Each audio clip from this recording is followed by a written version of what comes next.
Restaurant এখনত খানা order কৰি বহি আছিলোঁ। হঠাৎ এটা মনত উল্টা চিন্তা আহিল, চালা এই ৱেইটাৰকেইটাই অৰিজিনেলি ৱেইটাৰ নে আমি গ্ৰাহকসকল?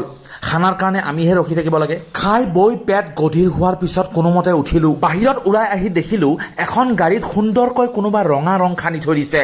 আচলতে শিখৰ নামৰ এবিধ দ্ৰব্য মুখত লোৱাৰ পিছতহে এই ৰঙৰ সৃষ্টি হয়। বহু দূৰৰ পৰা হাতী এটা চলাই আনি মাউতজন ভাগৰি পৰিল আৰু হাতীৰ পিঠিতে মূৰটো পেলাই দিলে। অলপ দূৰ গৈ দেখা পালোঁ অজয় দেৱগনে বিমল খোৱাৰ পিছত গেষ্ট্ৰিক উঠিলে হজমোলা খোৱাৰ আহ্বান কৰিছে। হঠাৎ লগ পালোঁ 22 বছৰীয়া কাটাপ্পাক। এজন মাটিৰ মানুহ দেখা পাই মনটো ভাল লাগি গ'ল। ডেন্স কৰিলেও মাটিৰ লগত মিলি আছে। বহু দিনৰ মূৰত পুতলা নাচ চোৱাৰ সৌভাগ্য হ'ল। মনটো ভাল লাগি গ'ল। বেলেগৰ বাৰীৰ পিছফালে বাঁহ চুৰ কৰিব গৈছিল। বান্দৰ কেঁকুৱাই ডাকিলে। এতিয়া গা ধুই তত পোৱা নাই।